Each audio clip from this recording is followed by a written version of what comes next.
Hello दोस्तों, स्वागत है आपका हमारे YouTube चैनल गुरबंता में। जैसा कि आप पिछली क्लास में देख चुके हैं कि हमारा जो चैप्टर चल रहा है वो दूसरा चल रहा है, जिसका नाम है गॉस की प्रमेय। गॉस की प्रमेय। तो आपने देखा कि मैंने पिछली क्लास में दो टॉपिकों को आपको समझाया था। पहला जो टॉपिक था हमारा वो था वैद्युत फ्लक्स, और दूसरा जो टॉपिक था वो था गॉस की प्रमेय। अब जो भी टॉपिक आने वाले हैं वो गॉस की प्रमेय से रिलेटिव आने वाले हैं। जो भी टॉपिक हैं उनमें गॉस की प्रमेय का क्या होना है, यूज होना है। तो अगला जो टॉपिक है हमारा वो है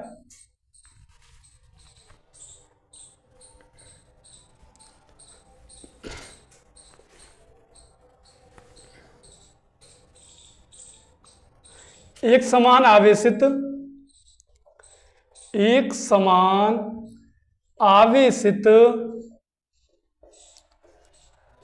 गोलीय कोष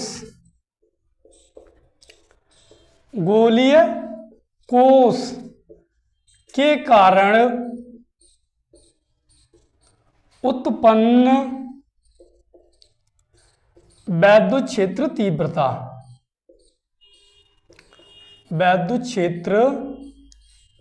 तीव्रता। तो भाई हमें जो तीव्रता निकालनी है वो एक समान आवेशित किसके कारण, गोलीय कोष के कारण उत्पन्न वैद्युत क्षेत्र तीव्रता। एक गोलीय कोष दे रखा हमारे लिए जिसकी त्रिज्या कैपिटल आर है, जैसा कि आपको दिखाई दे रही है। कैपिटल का मतलब बड़ी वाली आर है, और जो गोलीय कोष है वो कैसा है, एक समान आवेशित है। तो इसके पृष्ठ पर धनावेश बना देंगे। इसके जो पूरा पृष्ठ है ये धनावेश से क्या होगा, ढका हुआ होगा, यानी इस पर पूरे पृष्ठ पर धनावेश फैला हुआ होगा। तो भाई हमें जैसे कि आपको पता है कि एक समान आवेश गोलीय कोष के कारण उत्पन्न वैद्युत क्षेत्र की तीव्रता ज्ञात करनी है। तो तीव्रता ज्ञात करने के इसके तीन टॉपिक हैं। एक तो गोलीय कोष के बाहर, कहीं भी बाहर कहीं भी एक बिंदु ले लें हम, वहां ज्ञात कर सकते हैं। एक पृष्ठ पर ले सकते हैं कहीं भी बिंदु, और एक कहां ले सकते हैं, गोलीय कोष के अंदर। तो सबसे पहले एक बिंदु P जो है बाहर लेते हैं यहां, यानी जो हमें तीव्रता ज्ञात करनी है वो कहां ज्ञात करनी है, गोलीय कोष के बाहर। ये इसमें एक छोटी सी हेडिंग है, गोलीय कोष के बाहर। इस वाले टॉपिक में तीव्रता कहां ज्ञात कर रहे हैं हम, गोलीय कोष के बाहर। अब बाहर तीव्रता ज्ञात करने के लिए जो अपने गॉस साहब हैं उन्होंने क्या किया, एक गोलीय कोष की क्या करी, उन्होंने कल्पना करी कि भाई इसके बाहर भी एक गोलीय कोष है। क्या है, एक गोलीय कोष इसके बाहर है। उन्होंने यहां बिंदु P माना और इसके संकेंद्रीय गोला बनाया एक, यानी पहले वाले गोले का और बाहर वाले गोले का जो केंद्र है वो एक ही स्थान पे है। तो भाई इसकी जो दूरी है वो R है। अब यहां पर उन्होंने एक सूक्ष्म क्षेत्रफल ओपन किया dA, जिससे तीव्रता कितनी गुजरेगी, जिससे E वैद्युत क्षेत्र तीव्रता निकलेगी। अब भाई इतनी तीव्रता निकलेगी, तो यहां से जब तीव्रता निकलेगी क्षेत्रफल से, तो तीव्रता ही के कारण क्या निकलेगा, फ्लक्स निकलेगा। तो सबसे पहले हमें वो फ्लक्स ही याद करना है कि वो फ्लक्स कितना होगा। तो इसके लिए लिखते हैं, माना R त्रिज्या के एक समान आवेशित गोलीय कोष पर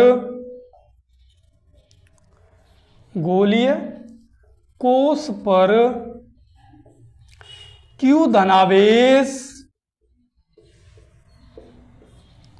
समान रूप से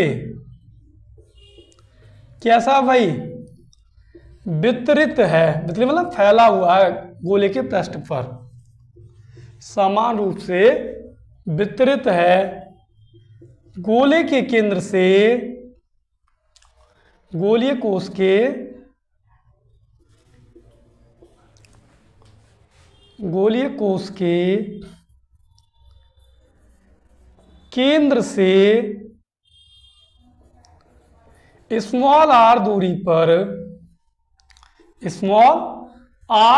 पर एक बिंदु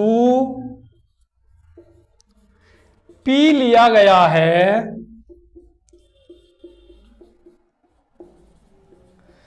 जिस पर हमें, किस पर, बिंदु P पर, जिस पर हमें वैद्युत क्षेत्र तीव्रता का मान, वैद्युत क्षेत्र तीव्रता का मान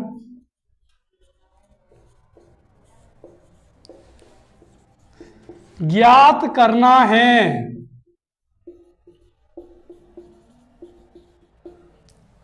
माना बिंदु P पर एक संकेंद्रीय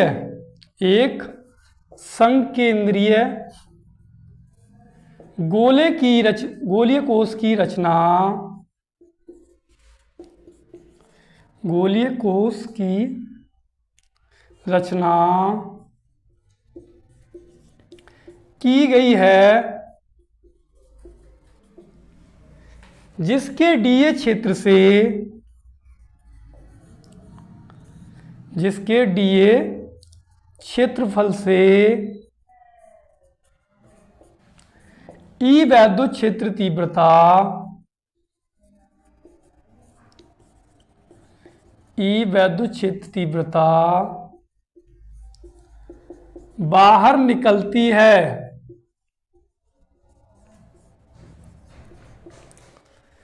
तब डीए क्षेत्र से, तब डीए क्षेत्रफल से बाहर आने वाला फ्लक्स,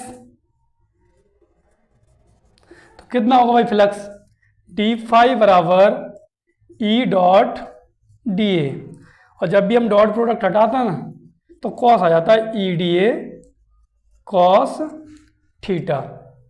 तो आप इसे यहाँ तक नोट कर सकते हैं, स्क्रीनशॉट ले सकते हैं। इसके बाद में से रफ करके ऊपर से लिखूंगा, इसे आप रफ कर सकते हैं।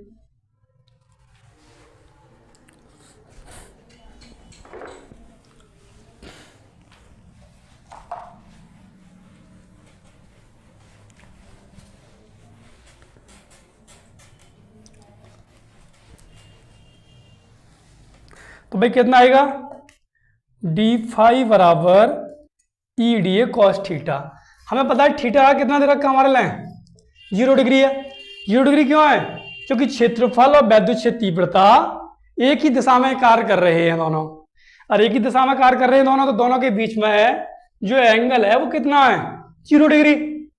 तो भाई d5 बराबर कितना आएगा, E D A cos 0, cos 0 का मान 1 होता है, तो d5 बराबर कितना आएगा, ई डी ए। अब आपको दिखाई दे रहा है कि a के सामने भी क्या है, d लग रहा है, और फाई के सामने भी क्या लग रहा है, d लग रहा है। तो इसका मतलब है कि इसका क्या करना है, हमें समाकलन करना है, क्योंकि ये दोनों राशि कैसी हैं, सूक्ष्म है। अगर हमें सूक्ष्म राशि बड़ी बनानी हो, मैंने पिछली वीडियो में भी बताया है, तो समाकलन करना होता है। तो इसका क्या करना है हमें, समाकलन। संपूर्ण पृष्ठ के लिए, संपूर्ण पृष्ठ के लिए समाकलन करने पर, यानी जो फ्लक्स निकल रहा है वो कहां से निकल रहा है, अब संपूर्ण पृष्ठ से समाकलन करने पर। तो भाई d5 का तो आ जाएगा 5, समाकलन करेंगे तो e बंद पृष्ठ के लें, और s क्या, सरफेस, यानी संपूर्ण पृष्ठ का क्या, क्षेत्रफल, इनटू में dA। इसका करेंगे तो भाई 5e और dA का क्या आएगा, a आएगा। इसे समीकरण 1 मान लेंगे। गॉस की प्रमेय के अनुसार, गॉस की प्रमेय अभी नहीं, या ए का मान लगाते हैं पहले, तब मानते हैं समीकरण 1। तो 5 बराबर e, और जो गोलीय कोश है, गोलीय कोश का क्षेत्रफल कितना होता है, 4 पाई आर स्क्वायर। आर कौन सी लेनी है, क्योंकि मेरे को बिंदु P पर क्षेत्रफल चाहिए, तो यहां से लेके यहां तक की जो दूरी है वो स्मॉल आर है। तो क्षेत्रफल में जो क्षेत्रफल हमें चाहिए बाहर वाले गोले का, तो कितना आएगा 4πr²। इसे समीकरण 1 मानेंगे। एक होती है हमारी गॉस की प्रमेय के अनुसार, जो मैंने पिछली क्लास में पढ़ाया है। गॉस की प्रमेय के अनुसार कितना होता भाई, 5 बराबर Q बटे Q गुणा में 1 बटे एप्सिलॉन नोड। इसे समीकरण 2 मानेंगे। अब समीकरण 1 और 2 से भाई दोनों किसके मान है समीकरण 1 और 2 में? समीकरण 1 और 2 में आपको अपनी स्क्रीन पर दिखाई दे रहे होंगे, जो दोनों मान है वो फ्लक्स के हैं। तो दोनों मान क्या करेंगे, बराबर कर देंगे। तो E4πr² Q गुणा में 1 बटे एप्सिलॉन नोड। हमें E का मान चाहिए, कितना आएगा 1/4π एप्सिलॉन नोड Q बटे r²। या आप भी जानते हैं कि वैद्युत क्षेत्र तीव्रता का जो फॉर्मूला होता है यही होता है 1/4π एप्सिलॉन नोड Q बटे r²। तो आपका जो ये टॉपिक है यही समाप्त होता है। इसे आप स्क्रीनशॉट ले सकते हैं या ऐसे नोट कर सकते हैं यहाँ से। भैया बहनों, अगला जो अपना टॉपिक है, अभी मैंने जो तीव्रता निकाली थी पिछले टॉपिक में वो बाहर निकाली थी बिंदु P पर, यानी गोले को उसके बाहर निकाली थी। इस बार जो मुझे तीव्रता निकालनी है वो कहाँ निकालनी है, गोले के पृष्ठ पर। तो उसी का ये अगला टॉपिक है, गोलीय कोश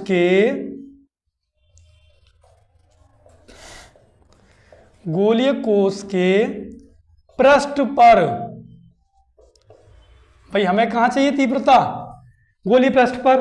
तो एक गोलीय पृष्ठ पर एक बिंदु P मानेंगे। क्या मानेंगे, बिंदु P, जिसका जो ओपन क्षेत्रफल है वो dA होगा, और वैद्युत क्षेत्र तीव्रता भी यहां से कितनी निकलेगी, E निकलेगी। भाई क्षेत्रफल ओपन कितना किया जाता है, हर बार dA क्षेत्रफल ओपन किया जाता है, उससे निकलने वाली जो तीव्रता वो कितनी मानी जाती है, E। सेम ही चित्र गोलीय गैस कैसा है, चालक है, जो कि आपको पिछले चित्र में पता था, पिछले टॉपिक में बताया था कि जो गोलीय कोश है हमारा वो चालक है। ठीक है भाई, शुरू करते हैं। तो माना R त्रिज्या के एक समान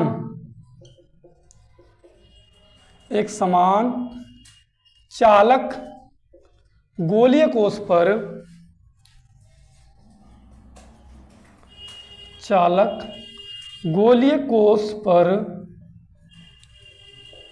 Q धनावेश समान रूप से वितरित है।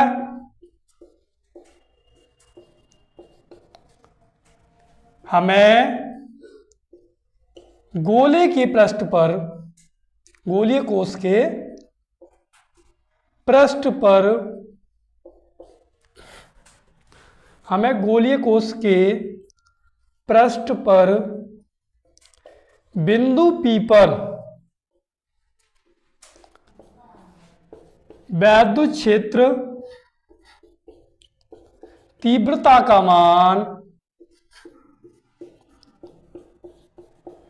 ज्ञात करना है।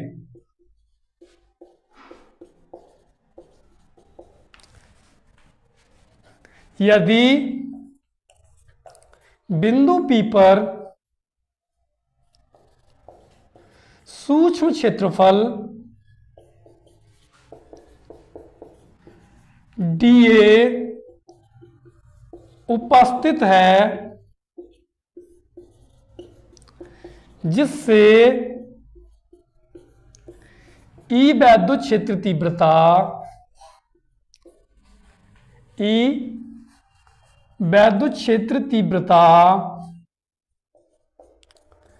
बाहर निकलती है।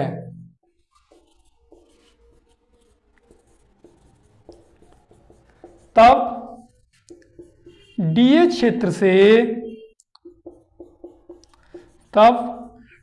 क्षेत्रफल से बाहर आने वाला फ्लक्स तो कितना होता है, आप सबको जानकारी होगी अब कि d∅ बराबर EdA होता भाई। जैसे हम डॉट प्रोडक्ट हटाते तो EdA cos थीटा, और आपको पता है क्षेत्रफल और तीव्रता एक ही दिशा की ओर है दोनों, तो दोनों के बीच में जो थीटा होगा वो 0 डिग्री होगा। तो डी फाई बराबर E D A cos 0, cos 0 का मान 1 होता है भाई, तो डी फाई बराबर कितना आएगा ई डी ए। तब संपूर्ण गॉसीय पृष्ठ से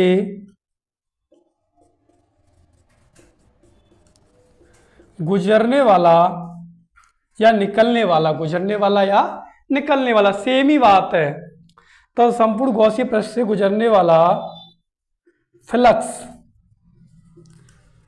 तो भाई मैं ऊपर लिखता हूं, तो डी फाई बराबर,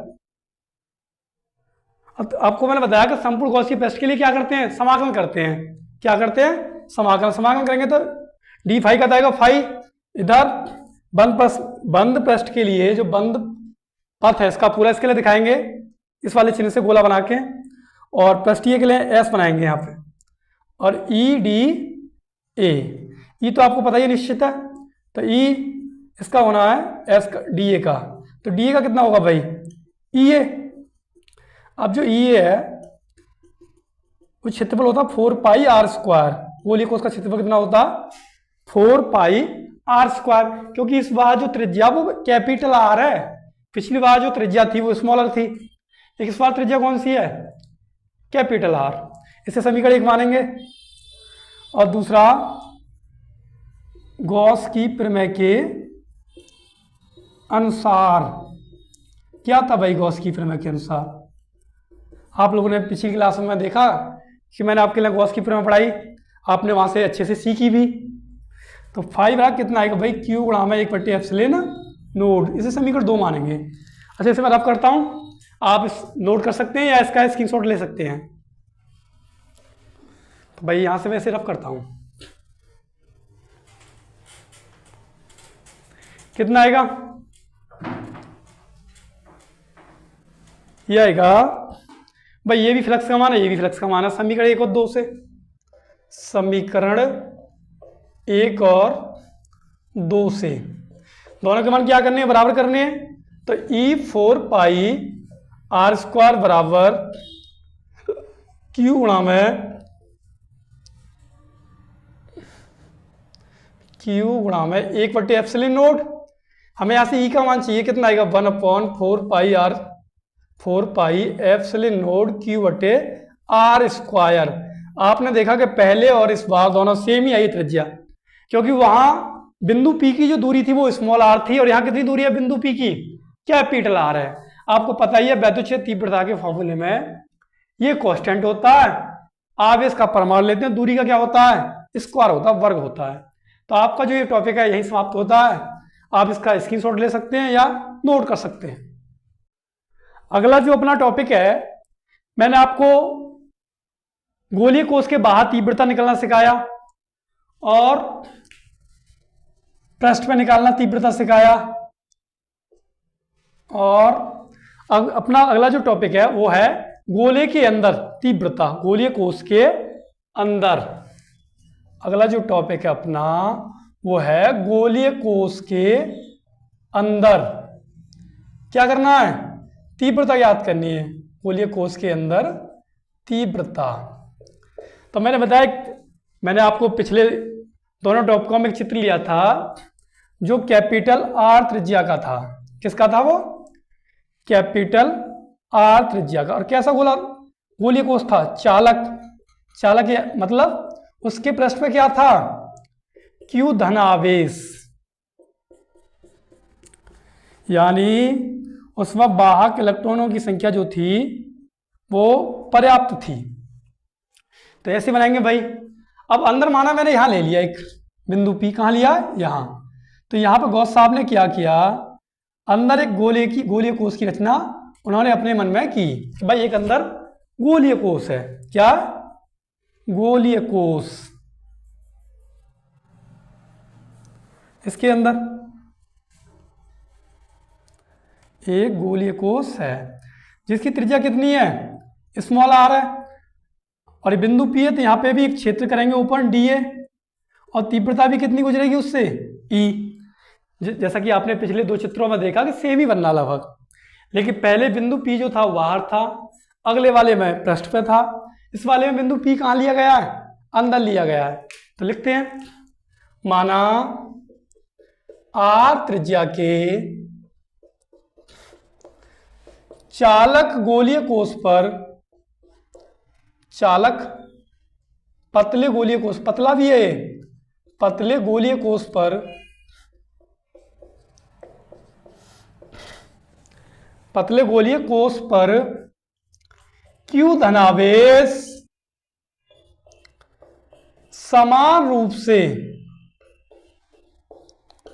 वितरित है।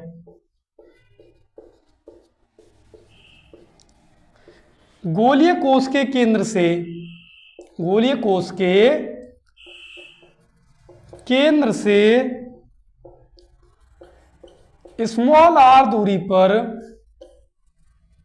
स्मॉल r दूरी पर बिंदु P पर वैद्युत क्षेत्र तीव्रता का मान, वैद्युत क्षेत्र तीव्रता का मान ज्ञात करना है।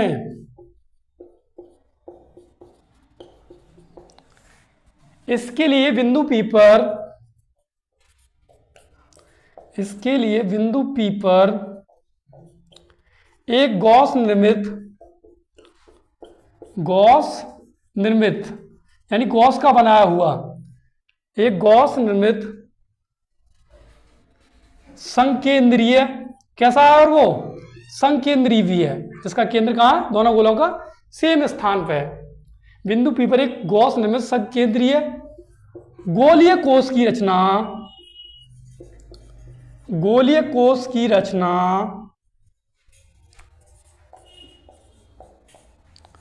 करते हैं,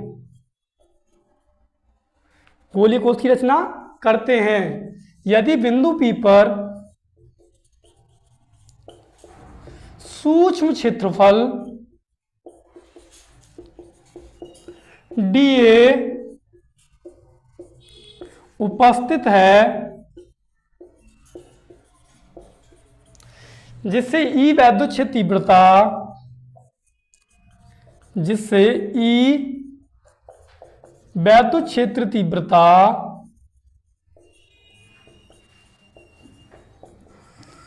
तीव्रता बाहर निकलती है।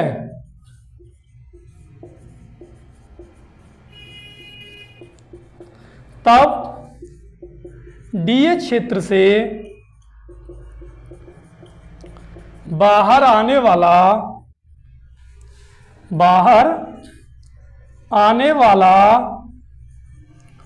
फ्लक्स डी फाई बराबर कितना होता है भाई, EDA। जब भी हम डॉट प्रोडक्ट हटाते हैं तो क्या आता है, कॉस आता है, EDA कॉस थीटा। थीटा आपको पता ही है 0 डिग्री है, तो डी फाई बराबर कितना आएगा भाई, EDA। संपूर्ण गॉसीय पृष्ठ से निकलने वाला फ्लक्स, तो भाई दोनों तरफ क्या करना है, समाकलन करना है, तो ये फाई आएगा, इधर E इधर बंद पृष्ठ का करना है, सरफेस दिखाने के लिए S बनाएंगे, इनटू में DA, तो क्या मिलता है हमें, फाई बराबर EA।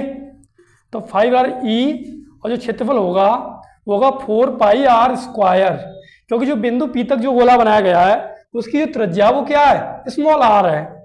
तो फाई बराबर E 4πr², समीकरण 1। गॉस की प्रमेय के अनुसार क्या होता है भाई, गॉस की प्रमेय के अनुसार आप पिछले कई टॉपिकों से पढ़ रहे हैं, तो फाई बराबर कितना होता है, Q गुणा में 1/ε0।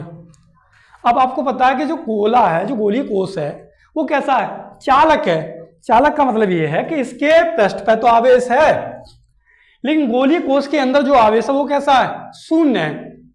चालक गोलीय कोष के पृष्ठ पर तो आवेश होता है, लेकिन अंदर कितना आवेश होता है, शून्य।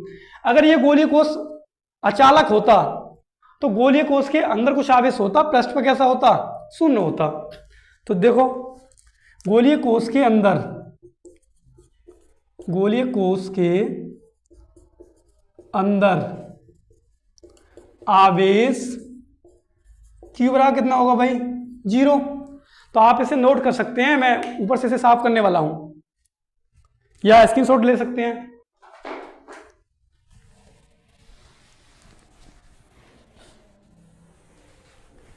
तो भाई कितना आएगा भाई, ये आएगा यानी 5 वाला कितना आया 0। समीकरण 2 मान लेंगे, समीकरण 1 और 2 से, समीकरण 1 और 2 से। अब आपको दिखाई दे रहा है कि एक तो समीकरण 1 में जो मान आया E4πr² आया है, समीकरण 2 में जो फ्लक्स का मान आया वो कितना है 0, यानी एक तो आया E4πr², दूसरे में फ्लक्स का मान कितना आया 0। और हम यहां से तीव्रता ज्ञात करें तो कितनी आएगी 0, अर्थात गोलीय कोश के अंदर वैद्युत क्षेत्र तीव्रता का मान शून्य होता है। कैसा होता है शून्य। लेकिन होता कब है, जब चालक गोलीय कोश हो तब होता है शून्य, अर्थात गोलीय कोश के अंदर वैद्युत क्षेत्र तीव्रता का मान शून्य होता है। किस कंडीशन में शून्य है, जब हमारा जो गोलीय कोश है कैसा हो चालक हो। तो आज की अपनी जो क्लास है वो यहीं समाप्त होती है।